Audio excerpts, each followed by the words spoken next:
Beti Bachao Beti Padhao collector की class, एक अनूठी पहल।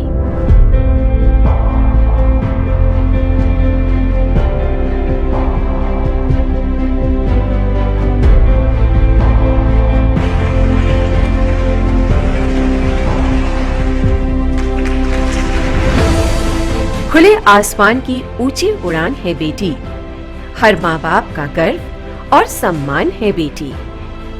बेटी है तो आज है, बेटी है तो कल है। बेटी पिता की पहचान होती है, माँ का अरमान होती है। बेटी माता पिता का अभिमान होती है।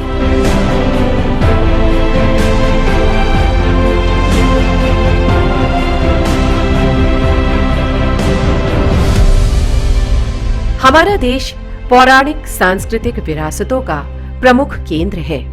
यहाँ प्राचीन काल से नारियों को सम्मान देने की परंपरा रही है।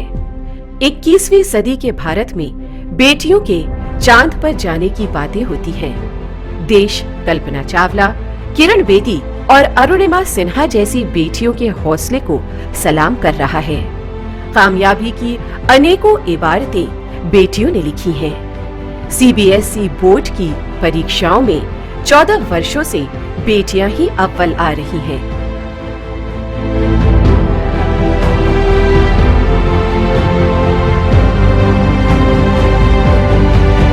प्रधानमंत्री श्री नरेंद्र मोदी की केंद्र सरकार ने 22 जनवरी 2015 को बेटी बचाओ बेटी पढ़ाओ योजना शुरू कर नारी सशक्तिकरण की ओर कदम बढ़ाया। ये योजना अशिक्षा के अंधेरे में तालीम का उजाला फैला रही है। केंद्र और उत्तर प्रदेश सरकार बेटियों की शिक्षा के साथ पोषण, स्वास्थ्य और समृद्धि की योजनाएं भी चला रही है। कन्या सुमंगला बेटियों को सशक्त बनाने की महत्वपूर्ण योजना है। एक व्यक्ति की 2 बेटियों के जन्म से लेकर उच्च शिक्षा में दाखिले तक सरकार 15,000 रुपए की मदद कर रही है। केंद्र सरकार 10 वर्ष की बच्चियों की उच्च शिक्षा और शादी के लिए सुकन्या समृद्धि योजना चला रही है। 250 रुपए से योजना में खाता खोल छोटी छोटी बचत से भविष्य को संवारा जा सकता है। प्रधानमंत्री मातृ वंदन योजना माताओं और नवजात की देखभाल के लिए आर्थिक सहायता प्रदान करती है। लाभार्थी को 3 किस्तों में 5,000 रुपए की मदद दी जा रही है। कलेक्टर की क्लास बेटी बचाओ बेटी पढ़ाओ का संदेश देने के लिए जिलाधिकारी श्री अनुज कुमार झा का अभिनव प्रयास है। आईएएस श्री झा बेटियों के उत्थान के लिए संकल्पित है। वो सरकार की कल्याणकारी योजनाओं के क्रियान्वयन के साथ अनूठी पहल करते रहते हैं। अयोध्या जनपद में जिलाधिकारी श्री झा ने कलेक्टर की क्लास शुरू की। श्री झा ने 1 फरवरी 2020 को झुनझुनवाला पीजी कॉलेज में आयोजित कलेक्टर की क्लास में बेटियों को सरकार की कल्याणकारी और महत्वाकांक्षी योजनाओं की जानकारी दी।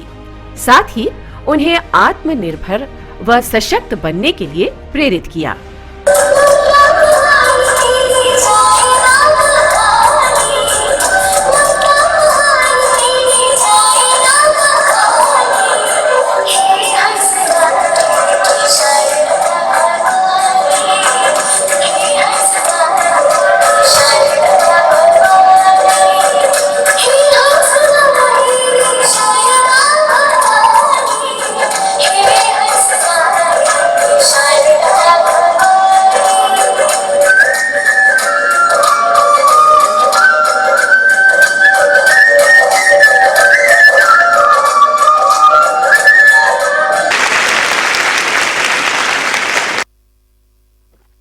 Good morning, everybody.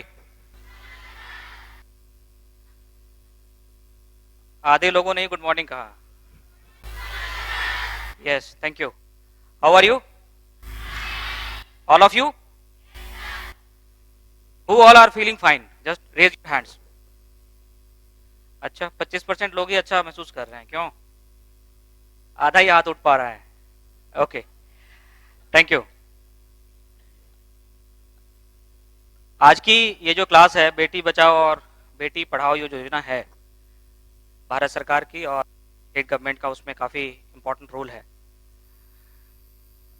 उसी के तहत जो है ये कलेक्टर की क्लास एक रखी गई है। लेकिन आप यकीन मानिए कि हम लोग सिर्फ इसमें इस टॉपिक तक सीमित नहीं रहेंगे, बाकी भी बात करेंगे। और एक बहुत ही इम्पोर्टेंट जो मेरे सारे क्लासेस में कह लो या जब भी बच्चों से इंटरेक्शन होता है उसमें एक इम्पॉर्टेंट टॉपिक मैं हमेशा ही रखता हूँ, वो है एस्पिरेशन, आपकी तमन्ना। आप क्या करना चाहते हो, क्या बनना चाहते हो। तो मैं जब भी बात करता हूँ तो ये एक इम्पॉर्टेंट टॉपिक रहता है जिस पे मैं बात करना पसंद करता हूँ। तो बेहतर होगा कि हम लोग यहीं से शुरू करें। और चूंकि ये क्लास का नाम है कलेक्टर की क्लास, तो मैं जानना चाहता हूँ कि कौन कौन से बच्चे इसमें खुद कलेक्टर बनना चाहते हैं। कौन कौन से बच्चे खुद इसमें कलेक्टर बनना चाहते हैं?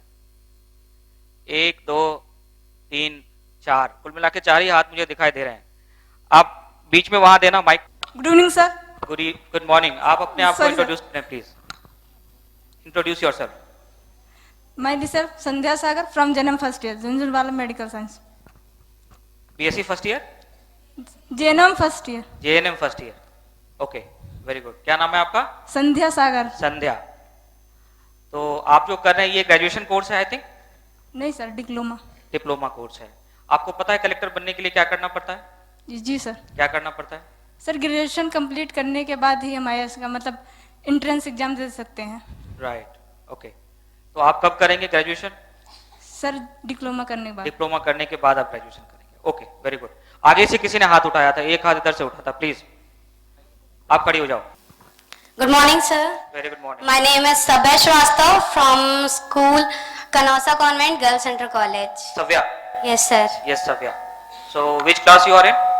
11th class. You are in 11th. What do you study in 11th? Commerce side. Commerce side. How do you want to become a collector? Like, what will be your way to reach that goal? I think I will final the inter class, then I will graduation, then I will pass out it, and I will do hard work, then I. Okay, very good. Clap for Savya.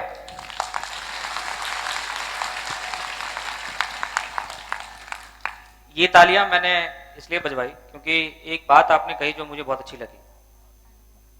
सव्या ने एक बात कही, hard work. Yes, तो ये एक ऐसी चीज है जिसको मैं ये सुनना पसंद करता हूँ कि जिन लोगों ने अपने जीवन में हार्ड वर्क को अपना लिया है उनके लिए कोई भी लक्ष्य मुश्किल नहीं है। बहुत अच्छा Savya, please sit down. Thank you, sir. इधर से भी 2 बच्चों ने हाथ उठाया था, एक पीछे से एक आगे से। Yes, that girl in the back side. Good morning, sir. Very good morning. Sir, this is Vaishnav Tiwari. I am from Jhunjhunwala, first year, BSc first year. BSc first year. What is your subject in BSc first year? ZBC Zoology, Botany, Chemistry. Very good. So what's your good name? Vaishnav Tiwari. Vaishnavi. Vaishnu. Vaishno Tiwari. Yes, sir. Okay. So Vaishno, what do you want? How do you go about it? First ये जो I will- आपने लक्ष्य लिया है उसको कैसे आप achieve करेंगे? I want to just simply study and do hard work with a courage. अच्छा, नाउ वेरी गुड। आपने वो सब कह दिया जो पीछे वालों ने भी कहा था। मैं आपसे एक नई चीज जानना चाहता हूँ। Sir, आईएएस बनने के लिए आपको कौन सा एग्जाम पास करना पड़ेगा? UPSC entrance. UPSC. UPSC entrance ही नहीं, UPSC civil service exam. Actually UPSC कई एग्जाम कंडक्ट करती है। Yes, sir. IAS, IPS, and one more. IAS, IFS. now IFS. let me add something to it.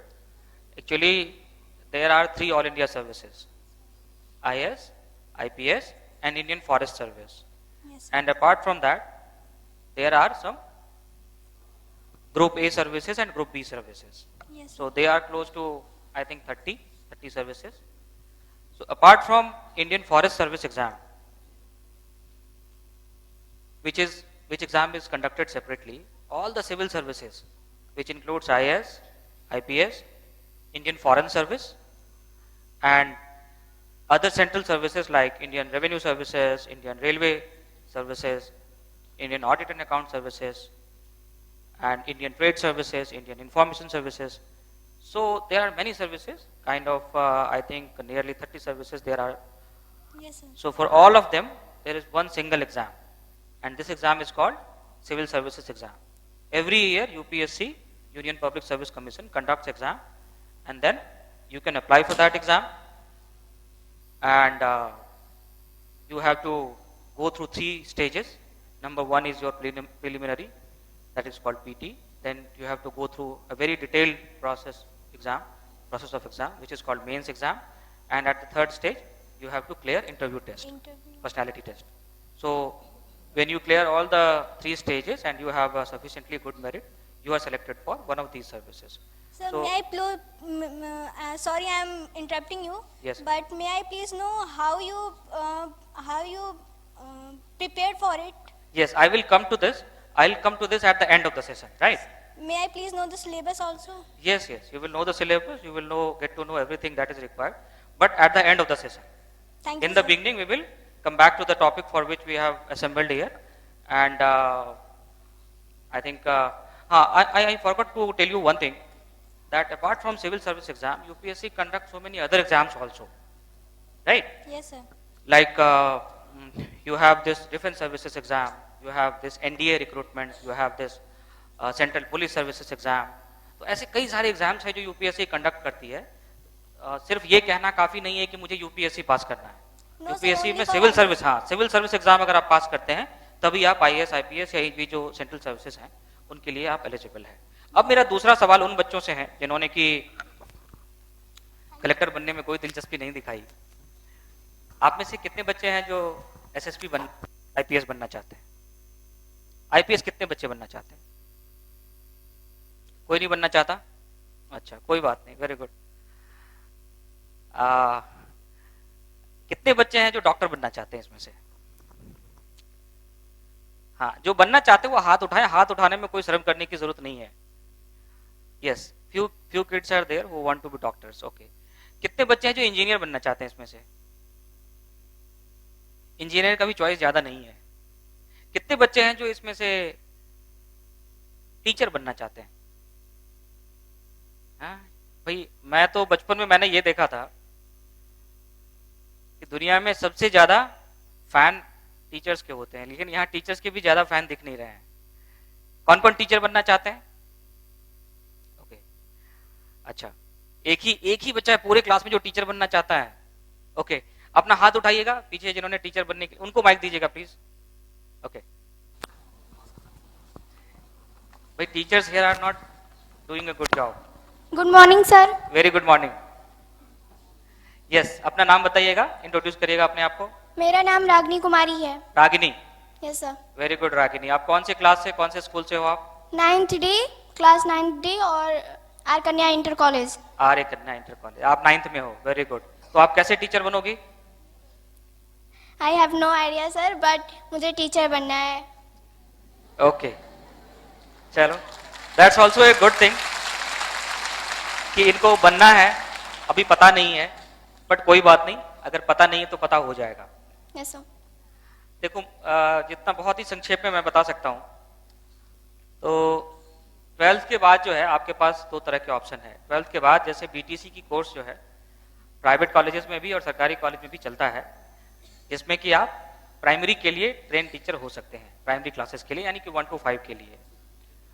उसके बाद फिर जो ट्रेन ग्रेजुएट टीचर्स होते हैं, टीजीटी होते हैं, जो कक्षा 10 तक पढ़ा सकते हैं, उनके लिए आपको ग्रेजुएशन करना पड़ेगा, फिर बीएड करना पड़ेगा, और फिर जो भी उसका एग्जाम हो, जैसे रिक्रूटमेंट के लिए अगर सरकारी में जाना है तो रिक्रूटमेंट एग्जाम लिखना पड़ेगा, प्राइवेट में जाना है तो जो प्राइवेट स्कूल्स हैं वहां पे इंटरव्यू देना पड़ेगा. और अगर आप उससे भी बड़े टीचर बनना चाहते हैं, यानी कि कॉलेज में पढ़ाना चाहते हैं, तो आपको एमए करने के बाद, बीए करने के बाद या बीएससी करने के बाद, एमए यानी कि मास्टर्स डिग्री लेने के बाद, वहां पर आपको 2 तरह की एलिजिबिलिटी टेस्ट होती है. मेरे ख्याल से एक, इसको नेट कहते हैं, नेशनल एलिजिबिलिटी टेस्ट, और उसी तरह का एग्जाम जो है वो स्टेट्स में भी होता है, जिसको सेट कहते हैं, स्टेट एलिजिबिलिटी टेस्ट.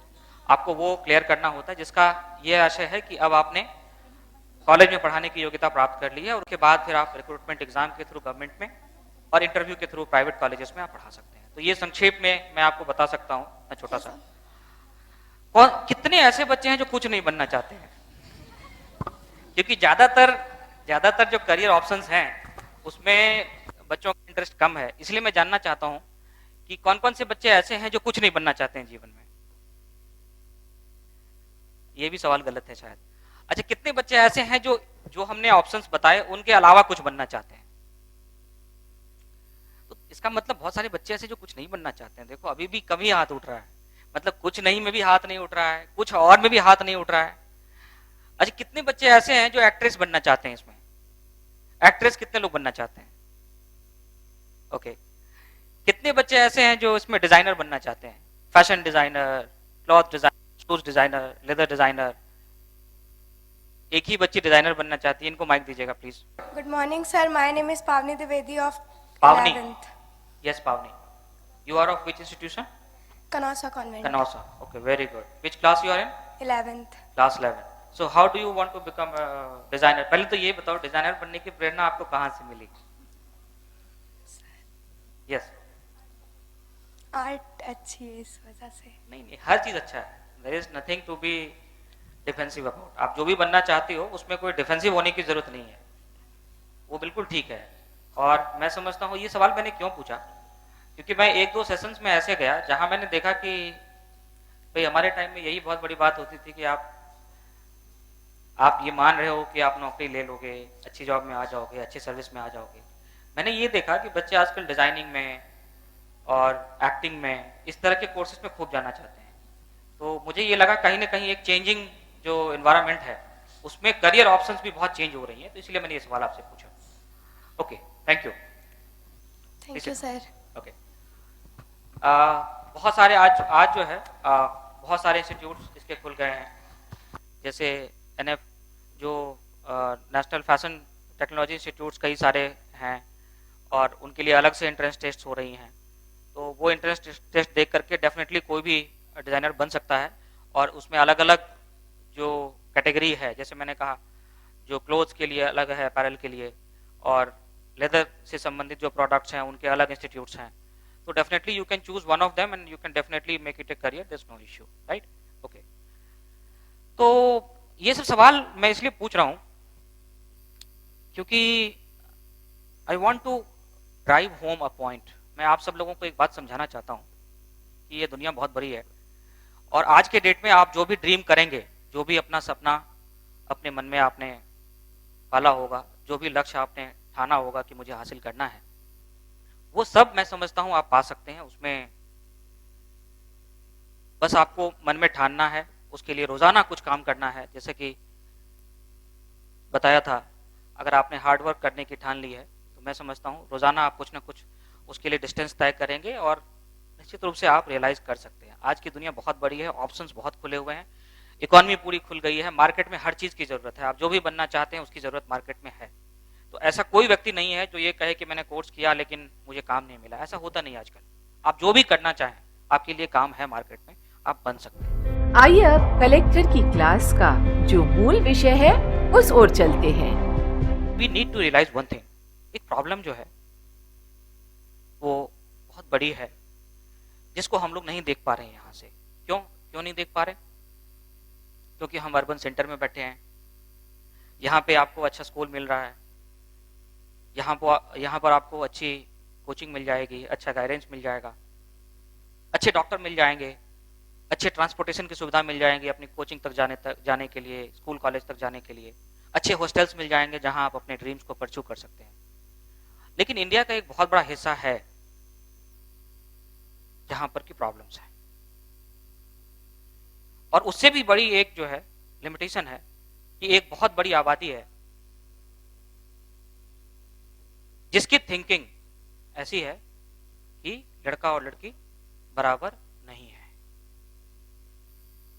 समाज में एक बहुत बड़ा भेदभाव है लड़कियों के प्रति खास करके, और जिसके कारण से क्या होता है, अभी मैं कई एग्जांपल्स आपको दूंगा एक एक करके, जिसमें कि पैदा होने से लेकर नहीं, पैदा होने से पहले से, और जब तक वो लड़की बड़ी होती है, जब उसको अपना करियर चुनना होता है, जब उसको अपना करियर बनाना होता है, जब उसको अपना लाइफ पार्टनर चुनना होता है, से लेकर के जब वो फैमिली लाइफ में आती है, हर तरफ उसको डिस्क्रिमिनेशन का सामना करना पड़ता है। और ये क्लास का आयोजन ही इसीलिए हो रहा है कि हम लोग इस पे थोड़ा सा बात करें, बी अवेयर अबाउट इट, कि यहाँ हम बैठे हैं, हम कुछ बनते हैं या नहीं बनना चाहते हैं, we are taking it for granted. हमने इसको लिया है कि ये जो भी है नेचुरल है, मुझे ऐसा ही मिलना है, कोई दिक्कत नहीं है मुझे। लेकिन ये don't take it for granted. If you are taking it for granted, that means you are lucky, you are one of the lucky few जिसको कि ये सब चॉइसेस मिल रही हैं आराम से। एक बहुत बड़ा हिस्सा समाज का है जहां की लड़कियों को ये सब चॉइसेस टेकन फॉर ग्रांटेड नहीं मिलती है, नेचुरली नहीं मिलती है उनको। हमें उनके ही बारे में बात करना है। मैं बहुत ज्यादा डाटा और आंकड़ों की बात नहीं करूंगा,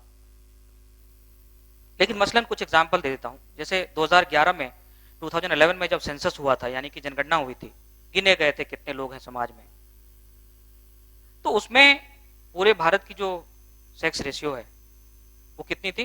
कौन बता सकता है? सेक्स रेशियो मतलब कोई बता सकता है? सेक्स रेशियो का मतलब क्या होता है?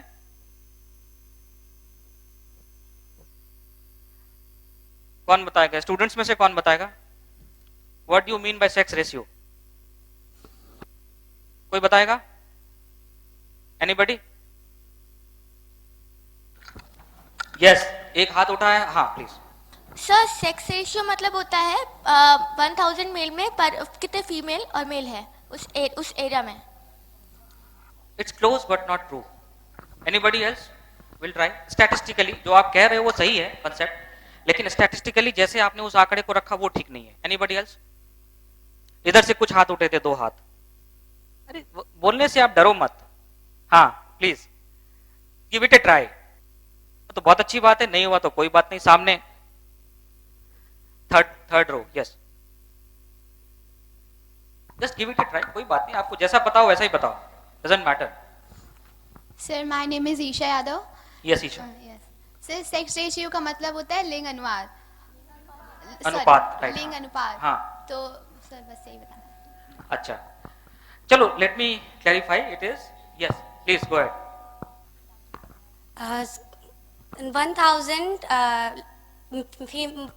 1000 मेल्स में कितने फीमेल्स होती हैं? तो वो थी 933। आपको भी दे दो, आपके बगल में एक बच्ची उठी थी। हाँ प्लीज।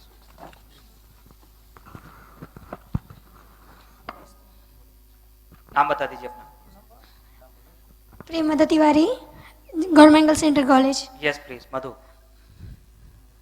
मेन फीमेल्स और के बारे में कितने मेल्स हैं और कितने फीमेल्स हैं? Okay fine. 100। आप सब लोगों ने सही कहा लगभग, खाली इसको स्टैटिस्टिकली ऐसे रखते हैं कि 1000 पुरुषों पर कितनी महिलाएं हैं, राइट? 1000 पुरुषों पर, ये स्टैटिस्टिकली एकदम करेक्ट है कि 1000 अगर हम गिने यहाँ पे हॉल में, मान लो यहाँ पर 1000 पुरुष होते तो उसके मुकाबले कितनी महिलाएं हैं, that is called sex ratio, right?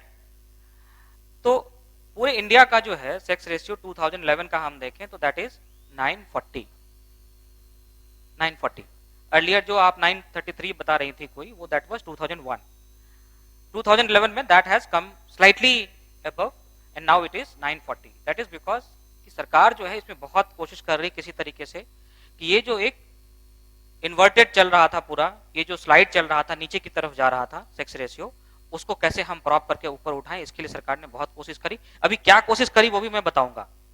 तो अब वो बढ़ करके 940 हुआ। बट इमेजिन कि इसका मतलब कि 2000 लोगों में अगर हम 2000 या हम 1000 ही गिने तो 940 के बाद 60 का गैप है। ये जो 60 का, अगर हम इसको फर्दर उस पे देखें, चाइल्ड सेक्स रेशियो पे देखें, चाइल्ड सेक्स रेशियो का मतलब क्या, कोई बता सकता है? एनीबॉडी? कोई भी? Yes please. बाल लिंगानुपात। यस, बाल लिंगानुपात। और कितना है इंडिया का चाइल्ड सेक्स रेशियो? सर शायद प्रेजेंट टाइम में 915 है। 915। I am not sure if that data is correct. Can anybody correct me? Anybody? 900 sir, 900 शायद 15 है 19। बताइए विकास। 900? 919? 915 है सर। इवन दैट, चलो 915 हो या 919 हो, नाउ इसका मतलब क्या हुआ, 0 से 6 के जो बच्चे हैं, पैदाइश से लेके 6 साल तक के जो बच्चे हैं, अगर उसमें हम यही सेक्स रेशियो गिने कि उसमें कितने लड़के हैं और कितनी लड़कियां हैं, तो वो रेशियो और कम होकर के कितना हो जाता है, 915-20 के आसपास कुछ हो जाता है। Now this is even more alarming. इसका मतलब है कि आने वाले समय में जो हमारा सेक्स रेशियो इस वक्त 940 या 930 था, 940 पे आया है, ये बहुत तेजी से घटने वाला है और कम होने वाला है। और जब ये सेक्स रेशियो कम होगा तो इसके बहुत सारे दुष्परिणाम आपको दिखाई देंगे। अभी ही ये नौबत आ रही है कि कई सोसाइटीज में बहू खरीदने की नौबत आ रही है, पत्नी खरीदने की नौबत आ रही है। बहुत सारी सोसाइटीज में जो सेक्सुअल क्राइम्स हैं उसका रेशियो बहुत ज्यादा है। अगर मैं ये बात करूं तो ये जो योजना है बेटी बचाओ बेटी पढ़ाओ, इसका नाम किसने किसने सुना हुआ था? किसने किसने सुना था इसका नाम? सभी ने सुन लिया था? सभी ने सुन लिया था? कोई बताएगा कैसे? एनीबॉडी? यस, रेडियो के माध्यम से। यस, हाँ, मोदी जी के भाषणों में सुना था। Anybody else? टीवी में ऐड देखा था। What does it mean for you? आपके लिए क्या मायने रखता है ये? Yes please. Good morning. कोई चीज देखते हैं, ऐड देखते हैं। Yes sir. उसे मान लो मसलन हम कोका कोला का देखते हैं। Yes sir. तो हम सोचते हैं ना कि अच्छा ये पीने की चीज है, अगली बार हम मार्केट गए तो कभी ट्राई करते हैं। Yes sir. प्याज ट्राई करते हैं उसको। तो जिसका ऐड हम देखते हैं उसके बारे में ध्यान में आता है, इसका बड़ा अच्छा ऐड आया था, सलमान खान ऐसे कूद करके जो है समंदर से निकल आया था। तो जो हम बेटी बचाओ बेटी पढ़ाओ जैसे किसी योजना का ऐड देखते हैं तो हमारे मन में क्या आता है, क्या ट्रिगर करता है? सब बेटी को सुरक्षित रखना, प्रिवेंट बेटी सर, और जो भी हो रहे हैं समाज में बुराइयां बेटी के लिए सर, आपने इतना कुछ बताया। फीटल कंसेप्शन जो होते हैं उनको जो है अबॉर्ट करवाना, ये सब सर तो सर ओवरऑल सब Beti Bachao. Right, very good. Anybody else? Anybody else? Yes, very good, clap for. बताना चाहेगा? और कोई बताना चाहेगा कि जब आप बेटी बचाओ बेटी पढ़ाओ का ऐड देखते हैं तो आपके मन में क्या आता है?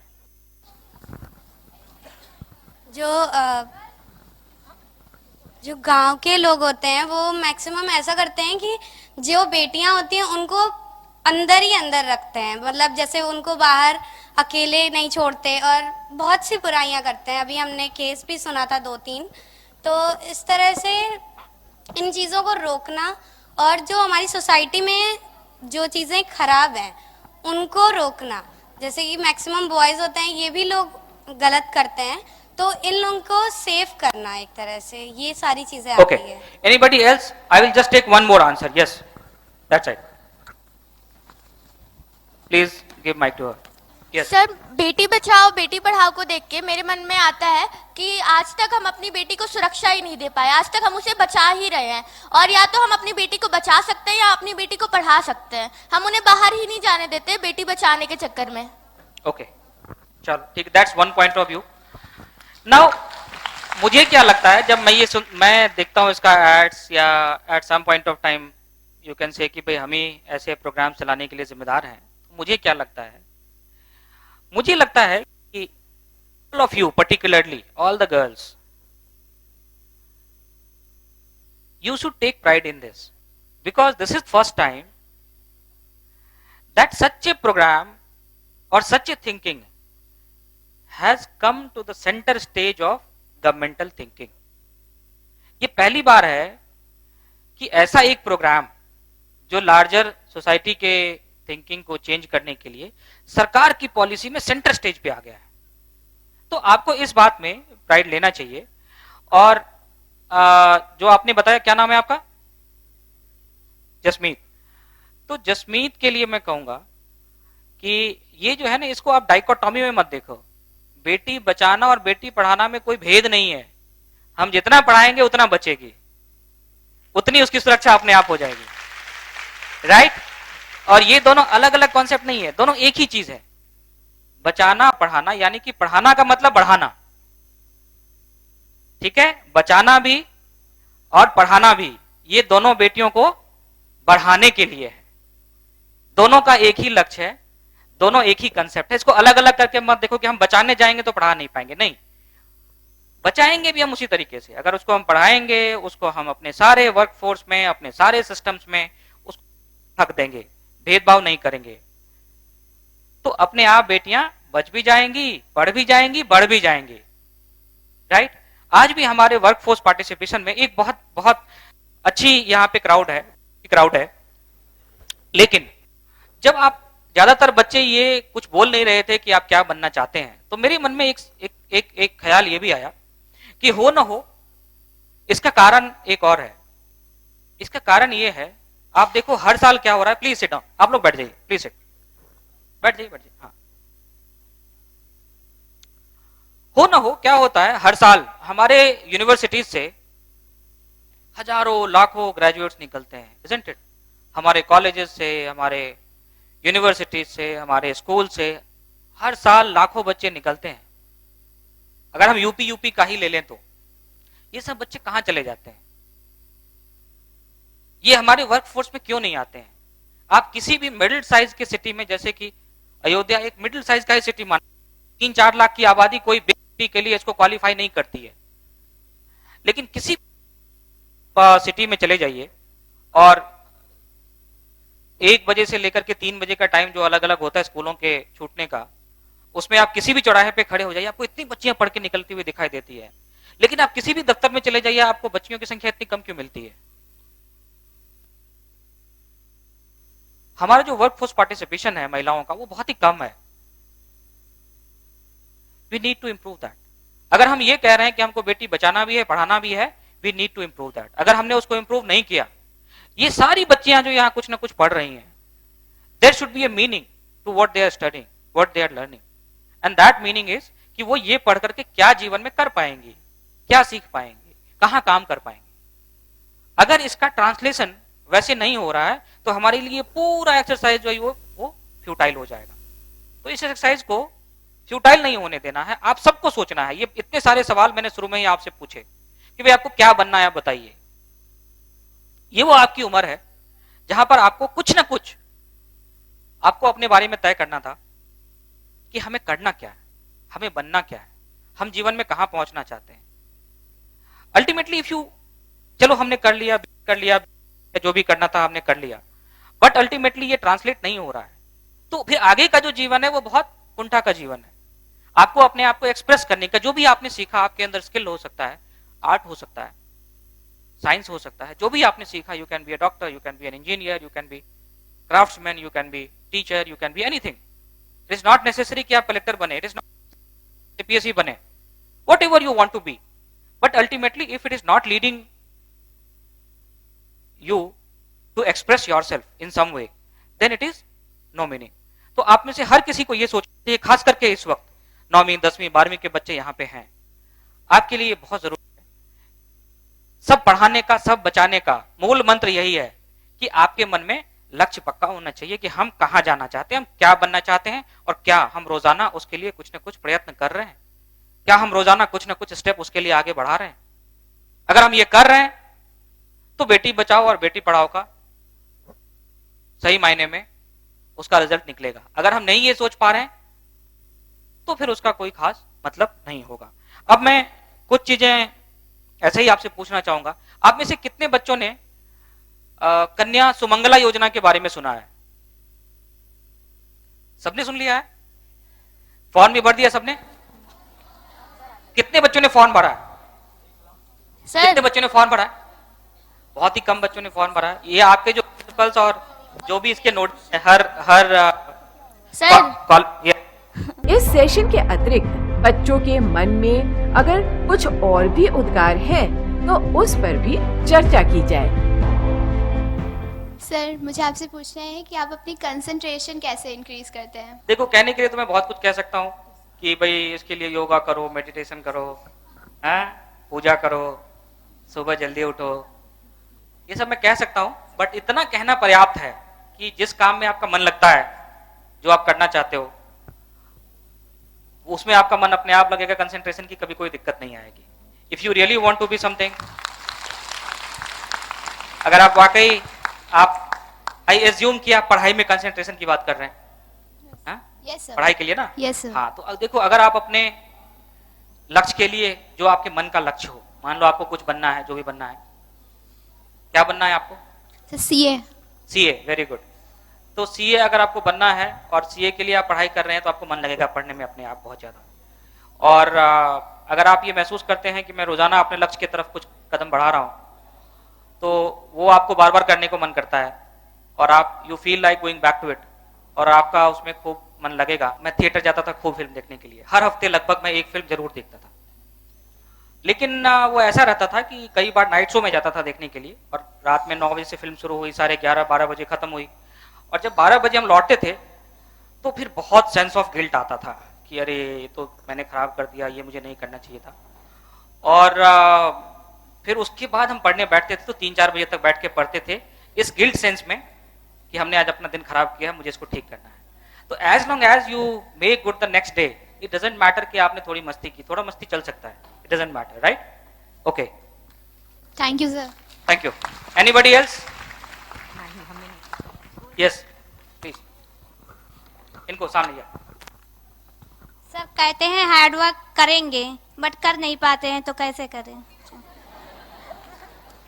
कहते हैं हार्ड वर्क करेंगे बट कर नहीं पाते हैं तो क्या करें, राइट? Yes sir. देखो ये आपने बहुत सही सवाल पूछा, थैंक यू। आप सीमा विश्वकर्मा। सीमा, ये आपने बहुत ही सही सवाल पूछा। ऐसा होता है, आज भी होता है, मेरे साथ भी होता है आज भी, ठीक है? लेट मी टेल यू, कभी कभी हमें लगता है कि भाई चलो हमने 10 दिन तक लगातार खूब मेहनत करी, अच्छे से काम किया, जो भी किया करना था किया, लेकिन फिर एक दिन ऐसा आता है जिसमें हम बहुत लेजी हो जाते हैं या 1 या 2 दिन का ऐसा स्पेल आता है जिसमें हम कर नहीं पाते हैं और फिर हम उसके लिए पछताते भी हैं कि यार आज कर नहीं पाए, तो बहुत बुरी बात है। ये ऐसा होता है। जब आप नहीं कर पाते हैं हार्ड वर्क, तब के लिए एक मंत्र है। जैसे मेरा अभी भी पढ़ने का मन करता है, मैं कोशिश करता हूं कि कुछ ना कुछ पढ़ूं, हमेशा कुछ ना कुछ नया रोजाना सीखूं, अदर देन जो मैं अपना काम करता हूं 10-12 घंटे। उसके अलावा मेरा रहता है कि कुछ ना कुछ सीखना तो जरूरी है, कुछ ना कुछ पढ़ना जरूरी है। तो कई बार ऐसा होता है कि बहुत ही बुरा दिन आता है कि भाई पूरा दिन मैच देखते हुए निकल गया या कुछ ऐसा हो गया और you don't feel like going back to it कि यार छोड़ो अब तो आज तो दिन खराब ही हो गया, क्या करें। बट जब आपको ऐसा लगे कि हम बिल्कुल भी नहीं कर पा रहे हैं तो आप जस्ट ये सोचो कि मुझे एक ही पेज करना है कि आज इस वक्त जब मैं मेरा पूरा दिन खराब चला गया, कोई बात नहीं, मैंने आज कुछ नहीं किया, लेकिन मुझे एक पेज करना है बस। क्या मैं एक पेज कर सकता हूं? उस वक्त हम 10 पेज का या एक किताब खत्म करने का, एक चैप्टर खत्म करने का बिल्कुल ना सोचें, बस इतना सोचें can I do just 1 single page. By the time you finish that 1 page, एक पेज करने में कितना टाइम लगता है? 5 minute. 5 minute, right? Yes sir. बहुत स्लो होगा कोई तो 10 मिनट लगेगा उसे, तो 5 मिनट में एक पेज खत्म होता है। तो आप बस सोचो कि क्या मैं 5 मिनट कॉन्सेंट्रेट करके can I do 1 single page. अगर आपने एक पेज कर लिया, आई एम श्योर आप उसके बाद 4-5 पेज तुरंत कर जाएंगे, कोई दिक्कत नहीं आएगी। और जो भी आपका हार्ड वर्क का क्राइटेरिया है वो देखेंगे कि आपका फुलफिल होना शुरू होगा। Good afternoon sir. Very good afternoon sir, हम लोग कभी कभी अनइंटेंशनली भी हम अपने आप को दूसरों से कंपेयर कर लेते हैं। हम चाहते नहीं, हम अपने आप में कहते हैं कि नहीं हम नहीं कर रहे, पर हम तब भी करते हैं। तो हम ये कैसे स्टॉप करें? तुम्हारा क्या नाम है? श्रेया। श्रेया के लिए खूब जोरदार तालियां बजाइए भाई। बहुत ही जबरदस्त ने पूछा है और सवाल को ही सुन करके मुझे ऐसा लग रहा है कि she is at a very high level. वो पहले ही काफी अच्छे लेवल पे है और बहुत ही इंटेलेक्चुअल सवाल आपने पूछा है श्रेया। Thank you sir. तो देखो इसका एक ही अगेन इसका आंसर वही है कि हम अपने आप को कैसे दूसरे से कंपेयर करने से रोकें। पर्टिकुलरली आपका जो सवाल है उसका कंटेक्स्ट मैं समझ रहा हूं कि जब समाज में हर कोई कंपेयर ही कर रहा है कि दूसरे के जो बगल वाले का बच्चा है उसका 90% आ गया, मेरे बच्चे का 89% आया, उसको ट्रॉफी मिला तुमको नहीं मिला। हर चीज में हम लोग कंपेयर करते हैं, खास करके बच्चों के केस में ज्यादा करते हैं, which is a very bad thing. We should not compare our kids to anybody else's. ये आपसे ज्यादा आपके गार्जियन को और हम सबको समझने की जरूरत है कि कंपैरिजन नहीं होना चाहिए, because each kid in himself और हरसेल्फ इज स्पेशल। उसका कुछ यूनिक टैलेंट है और दुनिया का जो कोई भी एग्जाम है, कोई भी एग्जाम, वो किसी एक आदमी के पूरे टैलेंट की परीक्षा नहीं ले सकता, उसके पूरे टैलेंट का मार्किंग नहीं कर सकता कि इसमें कितना टैलेंट है। कोई भी एग्जाम ऐसा बना ही नहीं आज तक, मल्टीफेसेटेड है, राइट? अगर आप लोग हमारे ग्रेड्स देख लोगे तो कहोगे भाई तुम तो कलेक्टर बनने लायक हो ही नहीं कभी। But I never thought about it, right? It is just that what you can do. ऐसे लोग तो कंपेयर करेंगे, लेकिन आपको क्या करना है, आपको सिर्फ अपने आप से कंपेयर करना है। अगर आपको कंपेयर करना है तो सिर्फ अपने आप से कंपेयर करना है। आपका फोकस सिर्फ इस बात पे होना चाहिए कि मेरा आज का दिन के लिए हमने क्या सोचा था, कितना टारगेट बनाया था, आज हम कहां पहुंचे। If you keep focused on that rather than looking at बगल वाला, क्योंकि ही एक मैं इसको एग्जाम्पल से समझाऊंगा कि हर आदमी की जो जरूरत है वो अलग अलग होती है, इवन समझने की। जैसे हम क्लास में बैठे हुए हैं और शिक्षक पढ़ा रहे हैं, तो उस पूरे लेक्चर में श्रेया को कुछ और समझ में ऐसा होगा कि कहीं और प्रॉब्लम होगी, और वैष्णव को कहीं और प्रॉब्लम होगी, और अर्पित को जो है कहीं और प्रॉब्लम होगी। तो हर आदमी की जो अंडरस्टैंडिंग है, जो उसको प्रॉब्लम हो रही है, वो अलग अलग जगह हो रही है। तो वो जो नोट बनाएंगे, है ना, जहां उनको नहीं समझ में आता है वही बनाएंगे, राइट। अब मान लो एक दूसरा बच्चा है कोई, और वो क्लास नहीं गया, तो उसने आपसे मांग लिया भाई मुझे नोट दे दो कल का, मैं थोड़ा देखूं। आपने उसको दिया या नहीं दिया, मान लो दे दिया, वो आपकी कॉपी देखता रही, इसने तो ये भी लिखा, ये भी लिखा, ये भी लिखा, मैंने तो लिखा नहीं, इसका मतलब उसका नोट बेहतर है मुझसे। लेकिन अगर आप अपना वाला छोड़ दो तो आपको पता चलेगा कि आपने सब कुछ मिस कर दिया। ये चीज मैंने कब रियलाइज की, ये मैंने बहुत लेट रियलाइज किया। जब मैं आईएएस की तैयारी कर रहा था तो वहां होता है कि अरे फलाने जो है फलाने टॉपर का नोट मिल जाए तो बहुत अच्छा है। तो ऐसा मैंने भी कुछ टॉपर के नोट मंगवाए और मैंने सोचा कि मैं उससे पढ़ूंगा। जब मैं उसे पढ़ने लगा तो मैंने देखा मेरे पल्ले ही नहीं पड़ रहा है कि टेक्स्ट पढ़ता हूं तो मुझे कुछ और पता चलता है, इनका नोट पढ़ता हूं तो कुछ और पता चलता है। अल्टीमेटली मैंने सबको डंप किया। मैंने कहा उसने जो लिखा है वो उसकी समझ के, मुझे अपनी समझ के हिसाब से तैयारी करनी है। जहां नहीं समझ में आएगा उसमें समझूंगा, उसमें नोट बनाऊंगा, उसमें रटना होगा रटूंगा, जो भी करना होगा करूंगा, किसी और के अंडरस्टैंडिंग के हिसाब से। जब हम कंपेयर करते हैं तो we are comparing our understanding to somebody else's understanding which is entirely different. Each one is special, each one is different. We just have to cater to our own understanding and we each have to cover the gaps wherever we have. किसी और के हिसाब से नहीं जाना। अगर हमने, जैसे मैंने कहा कि नोट बना और आप तो ये भी लिखा, मैंने तो लिखा, अगर आप उसको भी लिखने के लिए जाओगे तो फोकस है वो चीज छूट जाएगी। आपको करना कि मेरा दिन का आज का लक्ष्य क्या था, मैंने वो लक्ष्य प्राप्त किया कि नहीं किया। मसलन जब मैं आईएएस के लिए तैयारी करता था तो अपार्ट फ्रॉम मैगजीन न्यूज़पेपर्स मेरा एक टारगेट होता था दिन में 50 पेज।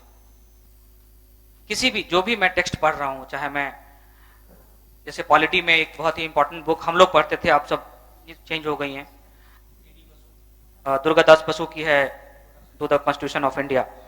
तो मान लो अपार्ट फ्रॉम न्यूज़पेपर और मैगजीन जो मैं पढ़ रहा हूँ, इस वक्त मेरा पॉलिटी का टर्न है, इस हफ्ते मैं पॉलिटी पढ़ रहा हूँ, तो मैं पॉलिटी में मेरा रहता था कि 50 पेज मैं पढ़ूंगा। तो क्या मैंने दिन का काम खत्म किया?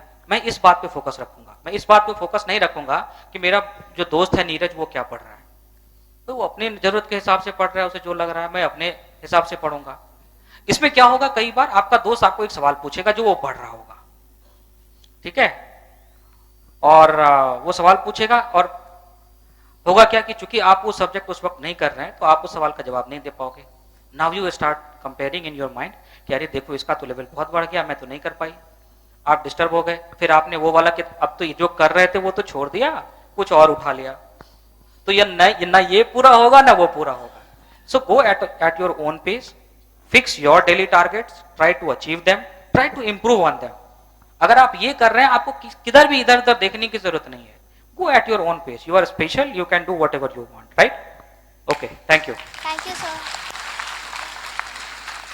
So I hope that was the last question, and thank you all.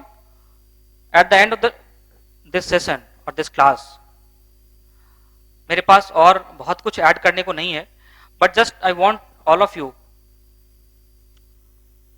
to understand this, that whatever I have said to you or whatever I dwelt upon, मैंने जिस चीज पे ज्यादा विस्तार से बात करी या कम विस्तार से बात करी, मकसद इसका ये है कि हम लोग ये समझें कि हमारे समाज को इस बात की इस वक्त बहुत जरूरत है, एक सिंसियर थिंकिंग की बहुत जरूरत है।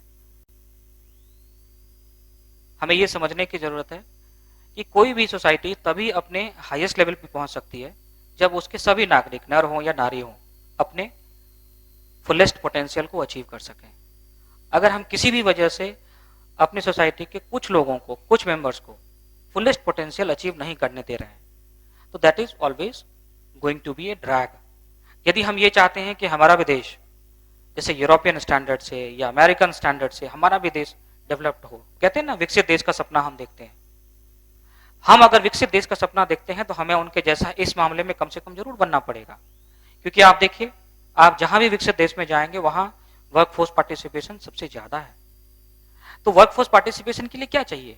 सबसे पहले वर्कफोर्स पार्टिसिपेशन के लिए स्किल चाहिए, लर्निंग चाहिए।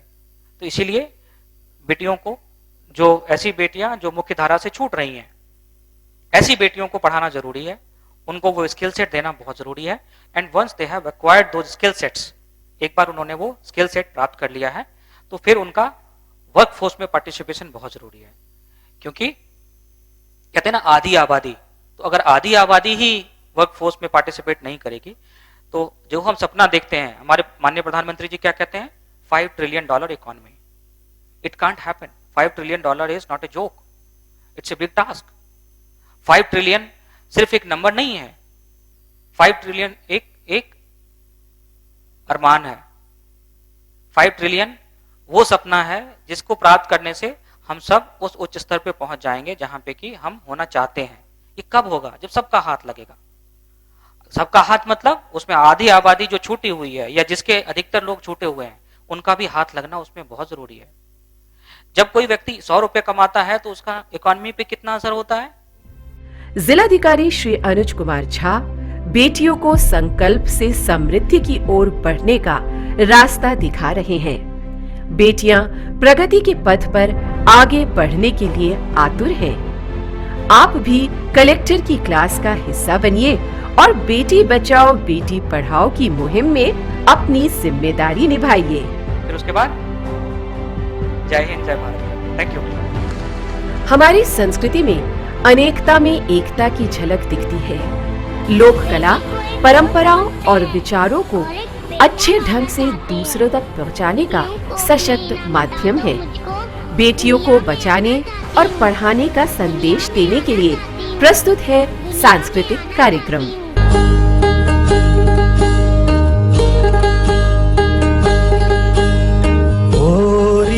चिड़ैया नन्ही सी चिड़िया अंगना में फिर आ जा रे, चिड़ैया नन्ही सी चिड़िया अंगना में फिर आ जा रे। बहुत अच्छी स्पीच दी जिससे हमको बेटियों की क्वालिटीज़ पता चली। उनका मुझे एक चीज़ बहुत अच्छा लगा कि उन्होंने कभी मतलब कि कोई गलत काम जानबूझ के नहीं किया। अगर हमें अपना लक्ष्य चाहिए तो हमें उसी तरह मेहनत और हार्डवर्क और फर्म डिटर्मिनेशन के साथ अपना काम करना चाहिए।